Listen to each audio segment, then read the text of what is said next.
नमस्कार, संसद टीवी के विशेष कार्यक्रम सार्थक संवाद में आपका स्वागत है। मैं हूं प्रियंबरा। आज जिस विषय पर संवाद को लेकर हाजिर हूं वह जुड़ा हुआ है देश की अस्मिता, उसके स्वाभिमान से। जी हां, आज बात स्वतंत्रता संग्राम के सबसे प्रखर प्रतीक हमारा राष्ट्रगीत वंदे मातरम की।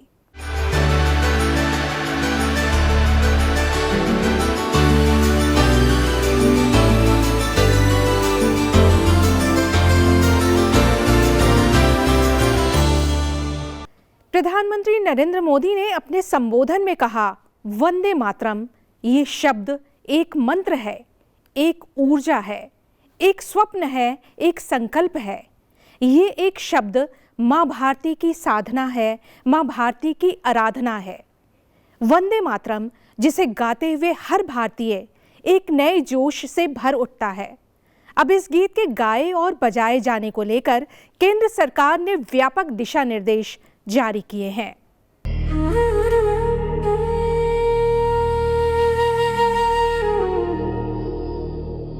11 फरवरी 2026 को राष्ट्रगीत वंदे मातरम को लेकर केंद्र सरकार ने नए दिशा निर्देश जारी किए। नए नियम के अनुसार अब राष्ट्रगीत राष्ट्रगान से पहले गाया जाएगा। राष्ट्रगीत को विशेष सरकारी कार्यक्रमों में अनिवार्य रूप से शामिल किया जाएगा। नए नियम के मुताबिक अब इस गीत के सभी 6 अंतरे बजाए या गाए जाएंगे।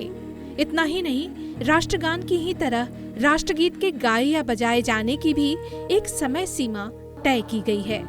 राष्ट्रगीत को 3 मिनट 10 सेकंड की अवधि में गाना या बजाया जाना अनिवार्य है। सरकार की ओर से जारी किए गए आधिकारिक नोटिफिकेशन के अनुसार सिविल सम्मान समारोह, आधिकारिक सरकारी समारोह और सरकार की ओर से आयोजित अन्य समारोहों में राष्ट्रपति के आने पर और उनके जाते समय वंदे मातरम गाया या बजाया जाना अनिवार्य होगा। इसके साथ ही आकाशवाणी और दूरदर्शन पर राष्ट्रपति द्वारा राष्ट्र के नाम संबोधन से पहले भी इसे बजाया जाना अनिवार्य होगा। यही नहीं, राज्यपाल, उपराज्यपाल के राज्य संघ शासित क्षेत्रों में सरकारी समारोह के दौरान भी राष्ट्रगीत बजाया जाएगा। जब भी राष्ट्रीय झंडे को परेड में लाया जाएगा तब भी राष्ट्रीय गीत बजाया जाएगा। इसके अलावा जब भी सरकार की ओर से विशेष आदेश जारी किया जाएगा तब भी राष्ट्रगीत बजाना अनिवार्य है। यदि बैंड पर राष्ट्रगीत बजाया जाएगा तो पहले विशिष्ट संकेत के रूप में मृदंग बजाए जाएंगे। परेडों को छोड़कर अन्य सांस्कृतिक अवसरों अथवा समारोहों पर राष्ट्रीय झंडा फहराए जाने पर सामूहिक रूप से राष्ट्रगीत गायन भी नियमों में शामिल है।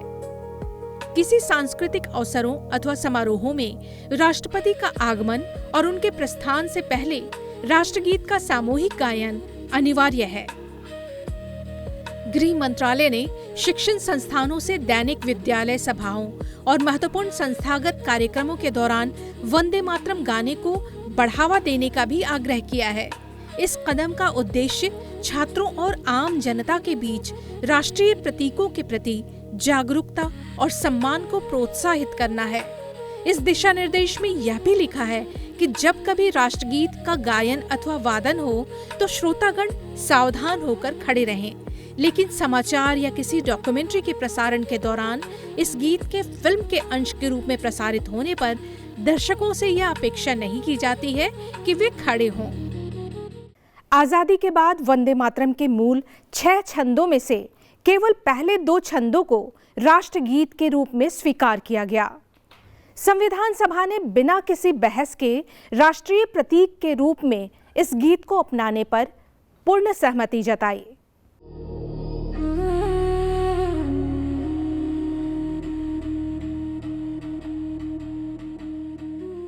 बंकिम चंद्र द्वारा रचित वंदे मातरम 19वीं सदी के आखिर और 20वीं सदी की शुरुआत में भारतीय राष्ट्रवाद का नारा बन गया था।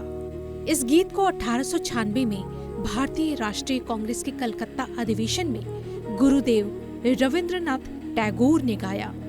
1905 के उथल-पुथल वाले दिनों में बंगाल में विभाजन विरोधी और स्वदेशी आंदोलन के दौरान वंदे मातरम गीत और नारे की अपील भी बहुत शक्तिशाली हो गई थी। उसी साल भारतीय राष्ट्रीय कांग्रेस के वाराणसी अधिवेशन में वंदे मातरम गीत को पूरे भारत में विशेष अवसरों के लिए अपनाया गया।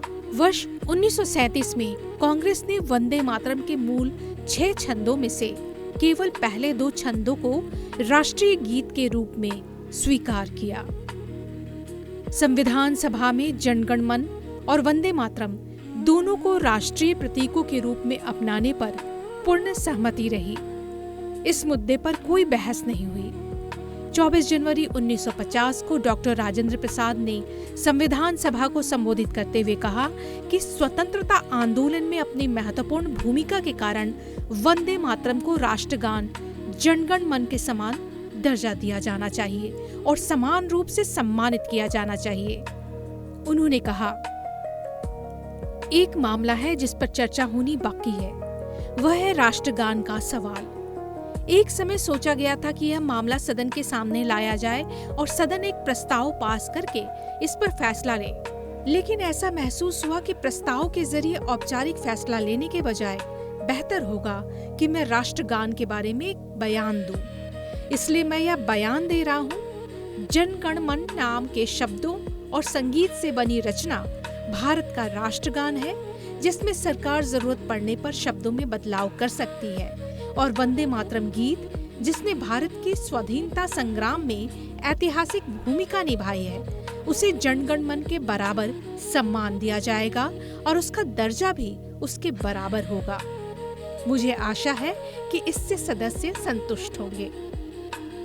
डॉक्टर राजेंद्र प्रसाद के इस बयान को अपनाया गया और रविंद्रनाथ टैगोर के जनगण मन को स्वतंत्र भारत का राष्ट्रगान और बंकिम चंद्र के वंदे मातरम को जनगण मन के बराबर दर्जा देते हुए राष्ट्रगीत के रूप में अपनाया गया। वंदे मातरम सिर्फ एक गीत नहीं है, बल्कि भारत के स्वतंत्रता संग्राम की आत्मा है। यह एक ऐसी रचना है जिसने स्वतंत्रता सेनानियों और राष्ट्र निर्माताओं की अनगिनत पीढ़ियों को प्रेरित किया। क्या आप जानते हैं कि यह गीत कब रचा गया, कैसे इसने अंग्रेजों की नींद उड़ा दी और कैसे यह स्वतंत्रता आंदोलन का प्रतीक बना? बंकिम चंद्र द्वारा लिखी गई वंदे मातरम पहली बार साहित्यिक पत्रिका बंग दर्शन में 7 नवंबर 1875 को प्रकाशित हुई थी। बाद में बंकिम चंद्र चट्टोपाध्याय ने इसे अपने अमर उपन्यास आनंद मठ में शामिल किया, जो 1882 में प्रकाशित हुई। पुस्तक के रूप में प्रकाशित होने से पहले आनंद मठ बंगाली मासिक पत्रिका बंग दर्शन में धारावाहिक के रूप में छपा था, जिसके संस्थापक संपादक बंकिम चंद्र थे। 1905 में बंगाल विभाजन के विरुद्ध जन आक्रोश ने इस गीत, विशेषकर इसके मुखड़े को अंग्रेजों के खिलाफ एक हथियार में बदल दिया। तब स्वतंत्रता संग्राम आंदोलन में हिस्सा ले रहे लोगों ने अंग्रेजी शासन के खिलाफ अपने प्रदर्शन में इस गाने का भरपूर इस्तेमाल किया। ये रातों रात यह नारा बंगाल ही नहीं, पूरे देश में गूंजने लगा।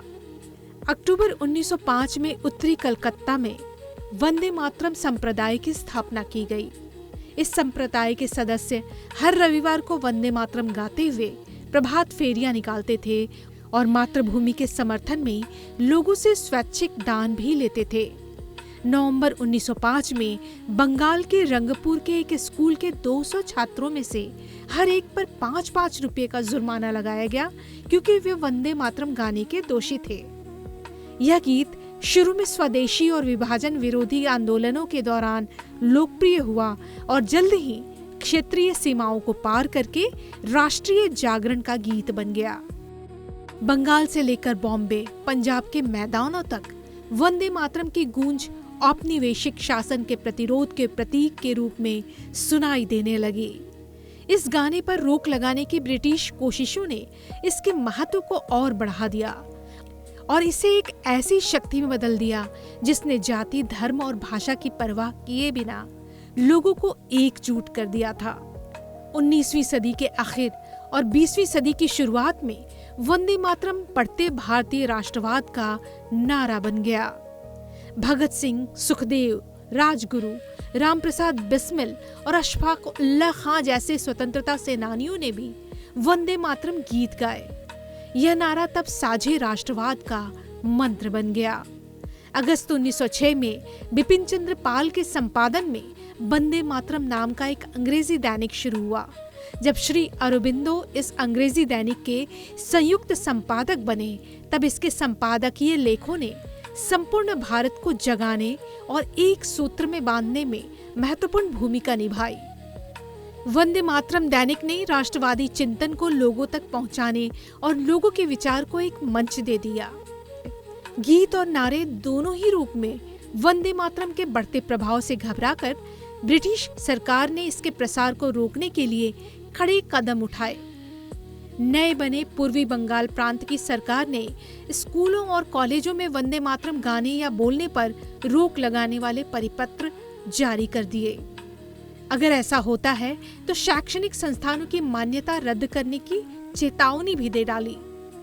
यहाँ तक कि राजनीतिक आंदोलनों में हिस्सा लेने वाले छात्रों को सरकारी नौकरी से निकालने की धमकी तक दी गई। 1907 में मैडम भीकाजी कामा ने पहली बार भारत के बाहर स्टटगार्ट, बर्लिन में तिरंगा झंडा फहराया था। उस झंडे पर वंदे मातरम लिखा हुआ था। मई 1907 में लाहौर में युवा प्रदर्शनकारियों के एक समूह ने औपनिवेशिक आदेशों की अवहेलना करते हुए जुलूस निकाला और रावलपिंडी में स्वदेशी नेताओं की गिरफ्तारी की निंदा करने के लिए वंदे मातरम का नारा लगाया। इस प्रदर्शन को पुलिस के क्रूर दमन का सामना करना पड़ा। फिर भी युवाओं ने दृढ़ता के साथ नारे लगाए। वंदे मातरम अब अंग्रेज सरकार के विरोध का प्रमुख और सशक्त स्वर बन चुका था। अब यह न सिर्फ एक गीत बल्कि भारत के स्वतंत्रता संग्राम का प्रतीक बन गया था। समय समय पर वंदे मातरम को अलग अलग धुनों राग में गाया और बजाया गया। वंदे मातरम की धुन ने हर दौर को प्रतिबिंबित किया है। बंकिम चंद्र चट्टोपाध्याय ने वंदे मातरम को 1875 में लिखा था। इस गीत की सबसे पहली धुन जदुनाथ भट्टाचार्य ने तैयार की थी। इस गीत को पहली बार सार्वजनिक रूप से गुरुदेव रविंद्रनाथ ठाकुर ने 1896 में कांग्रेस के कलकत्ता अधिवेशन में गाया था।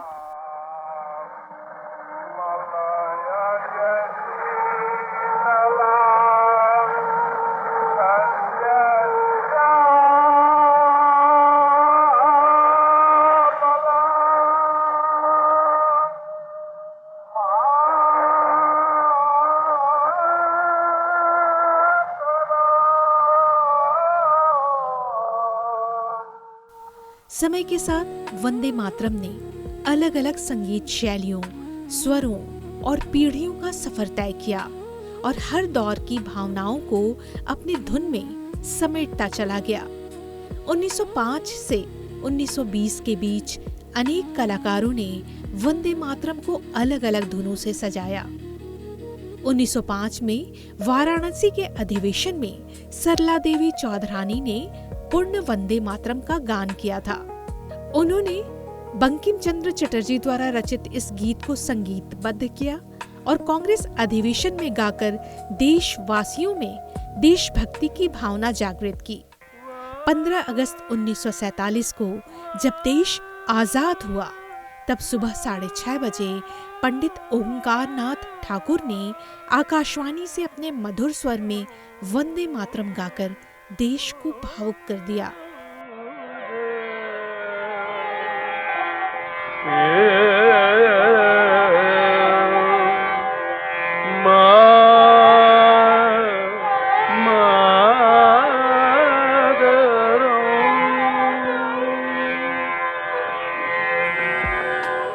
वंदे मातरम की लोकप्रियता स्वतंत्रता संग्राम के समय जैसी थी, देश के स्वतंत्र होने के बाद भी बनी रही। एम.एस. सुब्बुलक्ष्मी ने वंदे मातरम को राग देश, राग हंस ध्वनि और राग मल्हार में प्रस्तुत किया। राग देश में प्रस्तुत किया गया संस्करण देश ही नहीं विदेशों में भी प्रसिद्ध हुआ।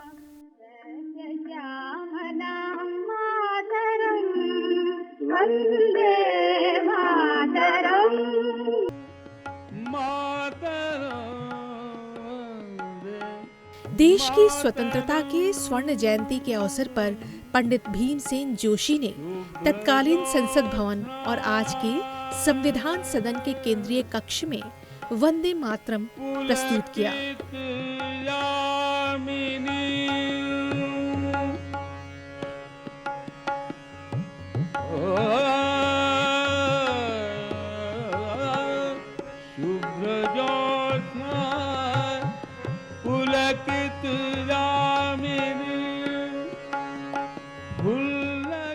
समय के साथ इस गीत के धुन और प्रस्तुतिकरण में भी काफी बदलाव आया।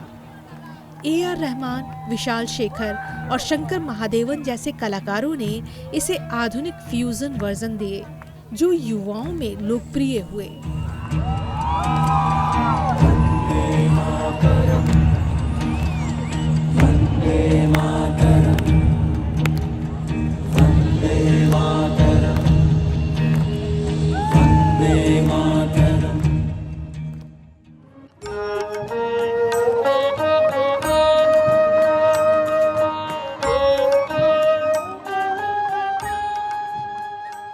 वंदे मातरम की 150वीं वर्षगांठ पर सशस्त्र बलों ने बैंड पर इस गीत को प्रस्तुत किया जो लोगों को बेहद पसंद आया।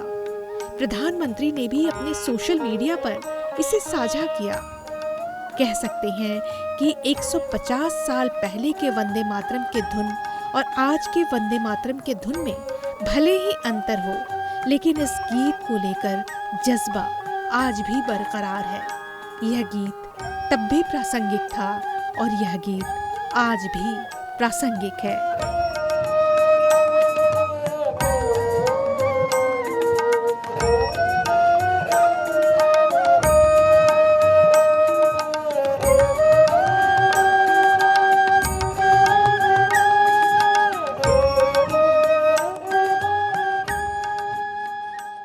राष्ट्रगीत वंदे मातरम के 150वीं वर्षगांठ पर संसद में भी इसकी गूंज सुनाई दी।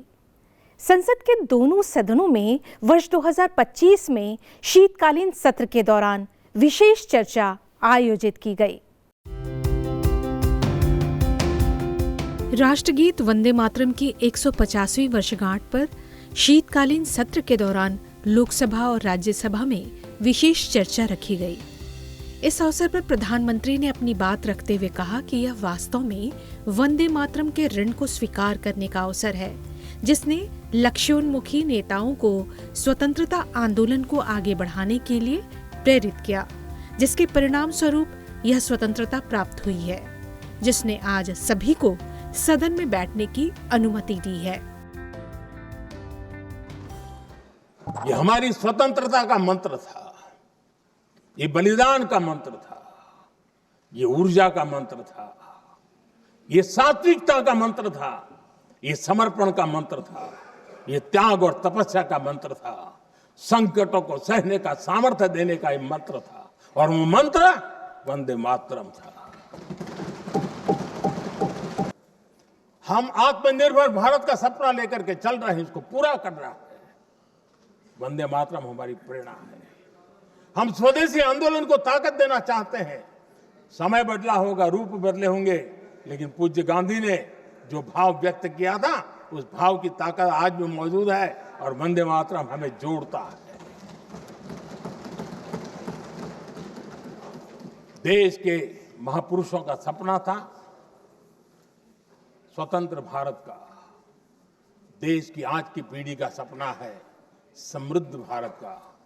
आजाद भारत का सपने को सिंचा था वंदे भारत की भावना है, वंदे मातरम की भावना ने। समृद्ध भारत के सपने को सिंचेगा वंदे मातरम की भावना। उसी भावना को लेकर के हमें आगे चलना है और हमें आत्मनिर्भर भारत बनाना। 2047 में देश विकसित भारत बन के रहे। अगर आजादी के 50 साल पहले कोई आजाद भारत का सपना देख सकता था, तो 25 साल पहले हम भी तो समृद्ध भारत का सपना देख सकते हैं, विकसित भारत का सपना देख सकते हैं। गृह मंत्री अमित शाह ने राज्यसभा में विशेष चर्चा की शुरुआत करते हुए कहा कि वंदे मातरम आज भी स्वतंत्रता, संस्कृति और राष्ट्रभक्ति का सबसे शक्तिशाली जय घोष है। हमारे आज़ादी के संग्राम के सेनानी जिनको अंग्रेजों ने फांसी पर चढ़ाया, इस सब में एक चीज सामान्य निकल कर आती है, तो फांसी के तख्ते पर चढ़ते चढ़ते जो शहीद अंतिम शब्द बोले वो सभी के मुंह से वंदे मातरम ही निकला। स्वदेशी का आह्वान करना हो, विदेशी माल का बहिष्कार करना हो, राष्ट्रीय शिक्षा का आह्वान जगाना हो, हर वक्त राष्ट्रभक्ति जगाते वक्त वंदे मातरम का उद्घोष इस देश ने सुना भी, इस देश ने महसूस भी किया। मातृभूमि की वंदना के इस गीत के 150 साल पर पक्ष हो या विपक्ष, ज्यादातर सांसदों ने अपनी भावनाएं व्यक्त की। यह वंदे मातरम भारत के इतिहास, वर्तमान और भविष्य के साथ जुड़ा हुआ है। इस वंदे मातरम ने ब्रिटिश साम्राज्य से लड़ने में हमारे स्वतंत्रता सेनानियों को काफी ताकत दिया था। वंदे मातरम वह गीत है, अध्यक्ष महोदय, जिसके कारण सदियों से सोया हुआ यह हमारा भारत देश जाग उठा था। वह गीत आधी शताब्दी तक स्वतंत्रता संग्राम का प्रेरक बना रहा। वह गीत जिसकी आवाज इंग्लिश चैनल पार करके ब्रिटिश पार्लियामेंट तक पहुंच गई थी। ऐसा था यह हमारा वंदे मातरम। 1873 में घटना घटी जिसमें श्री बंकिम चंद्र चटर्जी को एक अंग्रेज अधिकारी बरहामपुर छावनी के कमांडिंग ऑफिसर लेफ्टिनेंट कर्नल डाफिन द्वारा अवमानित किया गया था। इस घटना से उनके मन पर गहरा प्रभाव पड़ा। उन्हें मैदान पार करने के लिए रोक दिया गया और अपना रास्ता बदलने के लिए मजबूर किया गया था। इस अन्याय और संकट के फंसी मातृभूमि के बारे में उनके विचारों को गहराई से प्रभावित किया गया। मातृभूमि के अवमान का जो विचार उनमें मन में आया। इसमें दूसरी भी कथा बताई जाती है कि जब उनकी बेटी ने उनसे पूछा कि यह गीत आपने कैसे लिखा, तो उन्होंने कहा मातृभूमि मेरे सपने में आई भारत माता, और माता ने लिखा, वो लिखा शब्द मेरे नहीं है, विनम्रता देखो। वंदे मातरम गीत भारत की आत्मा की पुकार है। यह हमें हमारे देश, हमारी मातृभूमि से जोड़ता है, उस पर गर्व करना सिखाता है और अपने कर्तव्यों की याद दिलाता है। इस गीत के बोल हर भारतीय के दिल में मातृभूमि के लिए प्रेम, सम्मान और समर्पण की भावना जागृत करने वाले हैं। नए दिशा निर्देश ने राष्ट्रगीत वंदे मातरम को उस सम्मान का हकदार बनाया है जो उसे मिलना ही चाहिए था।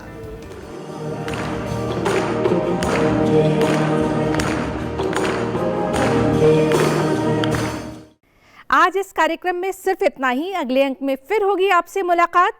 मुझे दीजिए आज्ञा। नमस्कार।